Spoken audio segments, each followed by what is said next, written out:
नमस्कार दोस्तों, ocean network में आपका स्वागत है।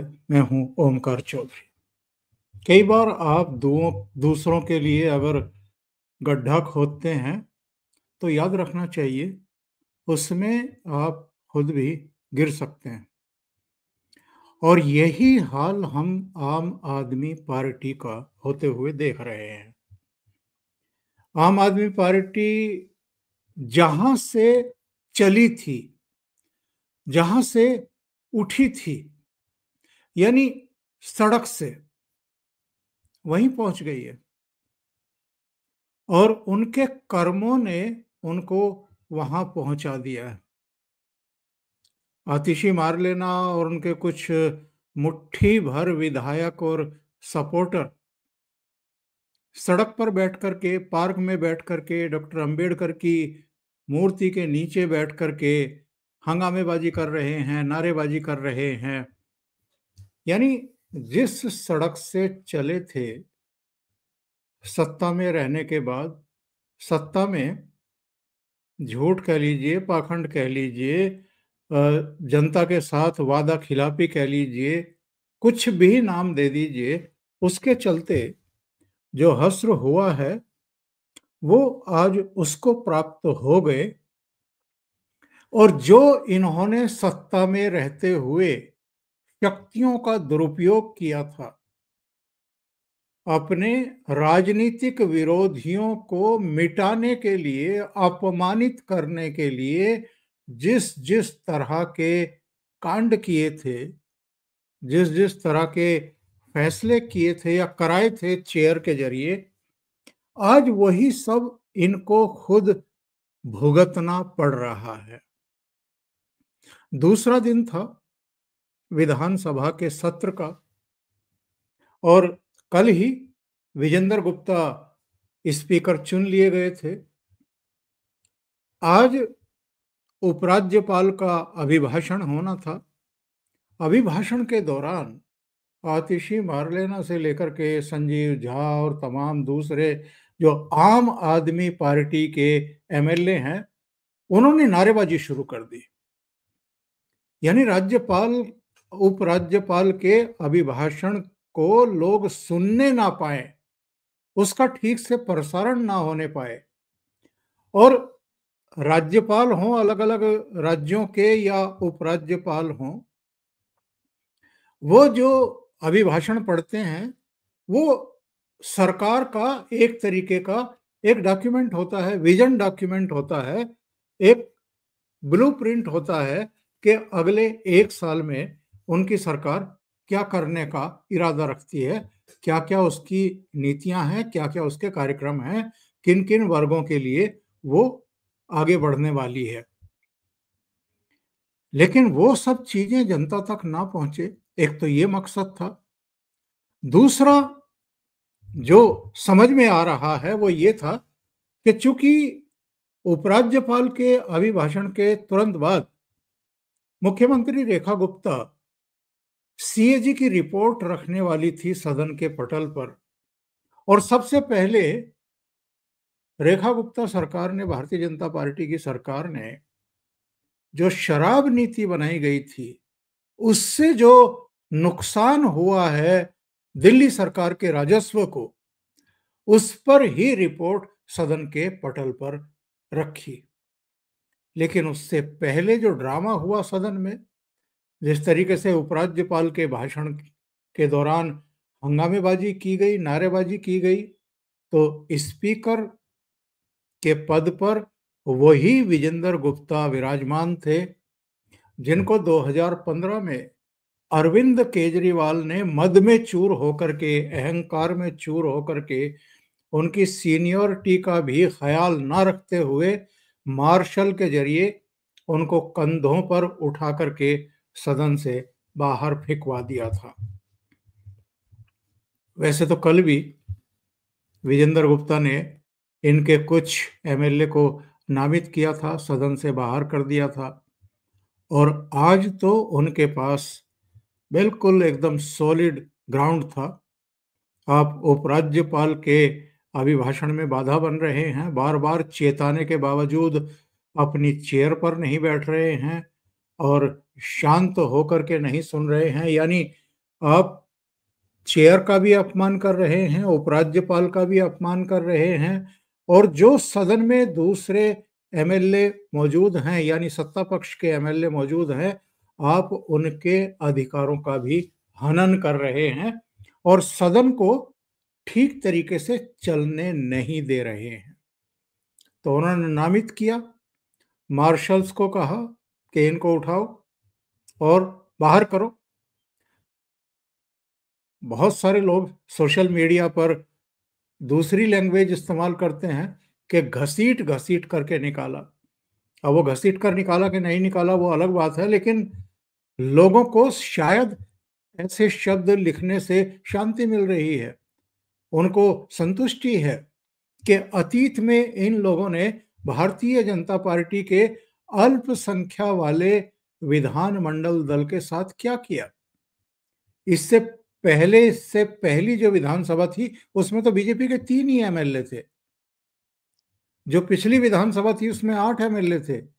तो वो जो खड़े होकर के अपनी बात रखते थे घपलों पर, घोटालों पर, अव्यवस्था पर, दिल्ली की जनता की परेशानी पर, उसको भी अरविंद केजरीवाल और आतिशी मार्लेना की सरकार उनको बोलने की इजाजत नहीं देती थी और उनको सदन से बाहर का रास्ता दिखा दिया जाता था। तो आप ये देखिए कि समय का चक्र कितनी तेजी से घूमता है, और जिन लोगों ने अपने कार्यकाल में विरोधियों पर दमन चक्र चलाया था, आज वो कहाँ बैठे हैं जाकर के, वो सड़कों पर जाकर के बैठने के लिए अभिशप्त हो गए हैं, अभिशप्त कर दिए गए हैं। और इन लोगों का जो ये हश्र हुआ है, ये किसकी वजह से हुआ है? दिल्ली की जनता की वजह से। क्योंकि दिल्ली की जनता भी इनके रोज रोज के ड्रामे, इनके झूठ, इनके पाखंड, इस सब से आजिज आ चुकी है। और विजेंद्र गुप्ता ने जो कहा, उपराज्यपाल ने जो कहा, और जो सीएजी की रिपोर्ट मुख्यमंत्री रेखा गुप्ता ने रखी है, उसमें क्या है ये भी हम आपको बताएंगे। उपराज्यपाल पर के भाषण पर अलग से एक वीडियो बनाएंगे। लेकिन स्पीकर विजेंद्र गुप्ता ने स्पष्ट कर दिया है कि सदन में अगर आपने कार्रवाई को बाधित करने की कोशिश की, चेयर का अपमान करने की कोशिश की, अगर विधायी कार्यों में और सदन की कार्रवाई में आप बाधक बने तो बर्दाश्त नहीं किया जाएगा। और सरकार ने, भारतीय जनता पार्टी ने 2 सिख एमएलए को शायद इस बात के लिए चुना कि इनकी पोल पट्टी खोली जाए। एक तो भारतीय जनता पार्टी के परंपरागत एमएलए हैं और दूसरे कांग्रेस पार्टी से भारतीय जनता पार्टी में आए थे अमरिंदर सिंह लवली।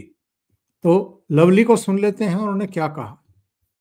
बाबा साहब जी की फोटो होनी चाहिए, लेकिन बाबा साहब जी के जो आदर्श खाली फोटो से काम नहीं चलेगा। उन्होंने जो आदर्श दिए, उन्होंने जो रास्ता दिखाया देश को चलने के लिए, उस रास्ते पे भी चलना पड़ेगा। उस संसदीय परंपराओं का निर्वाह करना पड़ेगा जो बाबा साहब ने इस सारे देश को अंदर दिखाया। आप उसका वो नहीं करोगे। आप भगत सिंह जी की फोटो दिखाओगे। भगत सिंह जी ने क्या कहा है कि शराब घोटाले करके जेल जाओ। भगत सिंह जी ने यह बताया है कि आप जो है स्कूलों में घोटाले करो, आप हेल्थ में घोटाले करो। सीएजी की रिपोर्ट्स आएंगी, अभी दूध का दूध पानी का पानी जो है वो निश्चित रूप से होगा। ये कहा था भगत सिंह जी ने। आप भगत सिंह जी की फोटो की बात कर रहे हो। और भगत सिंह जी के प्रदेश का आपने क्या हाल किया है? आपका मुख्यमंत्री वहां पे है, वो एक ऐसे व्यक्ति को ऐसे डिपार्टमेंट का मंत्री बना देता है जो डिपार्टमेंट एग्जिस्ट ही नहीं करता। ये भगत सिंह जी के सपने थे कि 2 साल तक आपको यही नहीं पता लगा कि ये डिपार्टमेंट ही नहीं है, वो सचिवालय नहीं जाता, वो मीटिंग नहीं अटेंड करता, ना मुख्यमंत्री को पता लगता है ना मंत्री को पता लगता है। ये भगत सिंह जी के सपन आप जो है आप पूरे कर रहे हो। आप किस तरीके की बात कर रहे हो अध्यक्ष जी? मैं चाहता था आज विपक्ष के लोग यहां पे हों, उनके सामने जो है आंख में आंख डाल के बात करूं। अध्यक्ष जी, आपके पीछे में सदन में बहुत सारे हमारे नए सदस्य हैं। मेरा सौभाग्य रहा है इस सदन में बहुत सालों तक रहने का। हमारे पुराने साथी मोहन सिंह बिष्ट जी यहाँ पे बैठे हैं, कुलवंत राणा, बहुत पुराने साथी मनोज जी, हमारे बहुत पुराने साथी भी इस विधानसभा में रहे हैं।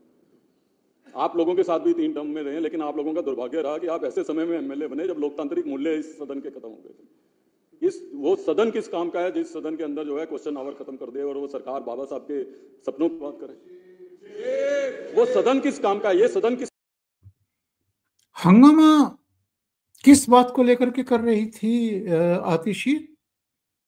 और बाहर भी जब पार्क में बैठी हैं, सड़क पर बैठी हैं, हाय हल्ला कर रही हैं, तो भी डॉक्टर अंबेडकर की तस्वीर लेकर के बैठी हुई हैं। कह रही हैं कि साहब अरविंद केजरीवाल के समय और मेरे समय जहां बैठती हैं या अरविंद केजरीवाल बैठते थे उसके ठीक ऊपर डॉक्टर अंबेडकर की तस्वीर लगी थी और सरदार भगत सिंह की तस्वीर लगी थी। और जो भारतीय जनता पार्टी की मुख्यमंत्री चुनी गई हैं रेखा गुप्ता, वहां से उन्होंने उनको हटा दिया है और अब राष्ट्रपति की, प्रधानमंत्री की और गांधी जी की फोटो वहां लगा दिए। अब इनसे कोई पूछे, इनकी बुद्धि का दिवाला पिट गया है। सरदार भगत सिंह किसी संवैधानिक पोस्ट पर थे क्या? चीफ मिनिस्टर का ऑफिस हो या राज्यपाल का ऑफिस हो या जो संवैधानिक पदों पर हैं उनके ऑफिस हों, उनके चेयर के पीछे किसके फोटो लगेंगे? चलो गांधी जी का इसलिए लगाते हैं कि भाई गांधी जी को तो माना गया है और राजघाट पर तमाम डिग्निटीज जाती हैं उनको श्रद्धांजलि देने के लिए। अभी तक जो मुद्रा है, जो हमारी करेंसी है, उस पर भी गांधी जी का ही फोटो है और उनको राष्ट्रपिता का भी दर्जा दिया गया है, महात्मा भी कहा गया है। अब वो कितना सही है कितना गलत है उस पर बहस हो सकती है। राष्ट्रपति इस देश की राष्ट्रपति हैं भाई, उनका फोटो नहीं लगेगा तो किसका फोटो लगेगा? प्रधानमंत्री का फोटो नहीं लगेगा तो किसका लगेगा? डॉक्टर अंबेडकर के प्रति सभी दलों की मान्यता है, श्रद्धा है, आस्था है, सब उनका सम्मान करते हैं, लेकिन आप राजनीतिक कारणों से राजनीतिक लाभ लेने के लिए गांधी जी का फोटो ना लगाएं, राष्ट्रपति का ना लगाएं, प्रधानमंत्री का ना लगाएं और सरदार भगत सिंह का लगा दे और अंबेडकर का लगा दे, ये क्या बात हुई? तो वहां से उन दोनों के चित्र हटा करके साइड वाली दीवार पर लगाए गए मुख्यमंत्री कार्यालय में ही, और मुख्यमंत्री की सीट के ठीक पीछे राष्ट्रपति का, प्रधानमंत्री का और गांधी जी का फोटो लगाया गया है। तो इसमें क्या गलत कर दिया है? 10-20 साल बाद जब आपकी सरकार आएगी फिर लगा लेना उन फोटो को, लेकिन आप दूसरे दल के मुख्यमंत्री को कैसे बाध्य कर सकती हैं? लेकिन कल से ही इसको मुद्दा बनाने की कोशिश हो रही है, यानी राजनीतिक रोटियां सेकने की कोशिश हो रही है। और दूसरी वजह ये थी इस हंगामे के पीछे कि सीएजी की जो रिपोर्ट पेश की जाने वाली है, जिसमें बताया गया है कि कोविड काल के दौरान जो नई आबकारी नीति इन्होंने लागू की, तैयार की, उससे दिल्ली के सरकार के खजाने को 2002 करोड़ का नुकसान हुआ है। 2000 करोड़ का नुकसान हुआ है, सीएजी की रिपोर्ट में ये रखा गया। तो हंगामा इसलिए कि मीडिया में हंगामे की फोटो रहे, नारेबाजी की फोटो रहे, अंबेडकर जी की फोटो के साथ जो सदन के भीतर और सदन के बाहर हंगामा कर रहे हैं, बस उसकी चर्चा हो कि साहब अंबेडकर जी का अपमान कर दिया, अंबेडकर जी का अपमान कर दिया, अंबेडकर जी की वहां से तस्वीर हटा दी मुख्यमंत्री जहां बैठती हैं उसके पीछे से। और जो आपने धत्कर्म किए हैं, जो पाप कर्म किए हैं, जो नई आबकारी नीति में 2000 करोड़ रुपए का नुकसान सीधे सीधे दिल्ली सरकार के खजाने को बताया गया है, उस पर कोई चर्चा ही ना हो, इनका पुराना तौर तरीका है। तो एक दूसरे सिख एमएलए बीजेपी के, उन्होंने क्या कहा है जरा वो भी सुन लेते हैं। में जाने देना, इस पापी को जेल में जाने देना, ये किसी का भी नहीं है, ये अपनी घरवाली का भी नहीं है, ये मैं आपको बताना चाहता हूँ। इसको सिर्फ पैसा चाहिए। एक पिक्चर आई थी ना, क्या है, कौन सा था गाना, पैसे पे क्यों मरती है, पैसा पैसा कर दूंगा। ये पैसे वाला व्यक्ति है, इसको पैसा चाहिए, पैसा चाहिए जिस काम में। ऐसा और अशोक गोयल, एक और एमएलए, उन्होंने क्या कहा? जो रखी अभी इसको देख रहा था, पेज नंबर 130 पर लिखा कि 2,002.68 करोड़ का करीब करीब दिल्ली सरकार को नुकसान हुआ है। मैं जब सदन में नहीं था, लेकिन इस कट्टर बेईमान सरकार के बारे में सोचता था कि दिल्ली के अंदर एक तरफ कोरोना की महामारी थी, हमारे देश के प्रधानमंत्री इस बात की चिंता करते थे कि दिल्ली के लोगों को ऑक्सीजन मिल जाए, लेकिन ये जो कट्टर बेईमान सरकार थी, जो कट्टर बेईमान लोग थे, ये लोग उस कोरोना के अंदर शराब नीति बना रहे थे। एक तरफ हमारे यशस्वी प्रधानमंत्री जी ये चिंता कर रहे थे कि दिल्ली के लोगों को दिल्ली के अस्पतालों में बेड मिल सके, लेकिन ये अपने शीश महल में बैठकर दिल्ली को लूटने के लिए शराब की नीति बना रहे थे। तो वो तो सदन से बाहर कर दिए गए और दिन भर के लिए निलंबित किए गए। हंगामा करोगे तो दिन भर के लिए बाहर जाओगे, 1-2 घंटे के लिए, आधे दिन के लिए नहीं। और कब इनकी बुद्धि ठिकाने पर आएगी? मुझे लगता है कि बहुत जल्दी आ जाएगी। इनकी समझ में आ जाएगा कि अब स्पीकर वो हैं जिनके साथ आपने अपमानजनक व्यवहार अतीत में किया हुआ है। तो अब वो सदन को राजनीति का अखाड़ा बनने नहीं देंगे। जितनी जल्दी इनकी समझ में आ जाएगा उतना ये फायदे में रहेंगे और सदन की कार्रवाई में भाग ले पाएंगे। वरना वो जगह तो इनके लिए अब है ही जहां से इनकी शुरुआत हुई थी, और वहां से अब सत्ता के गलियारों तक पहुंचना इनके लिए इस बार इतना आसान नहीं रहेगा, क्योंकि लोगों का भरोसा तोड़ा है इन लोगों ने। अभी के लिए इतना ही। बहुत बहुत धन्यवाद। अगर आपको ये चैनल और इसके कंटेंट पसंद आ रहे हैं तो लाइक करें, कमेंट करें, वीडियो को शेयर भी करें।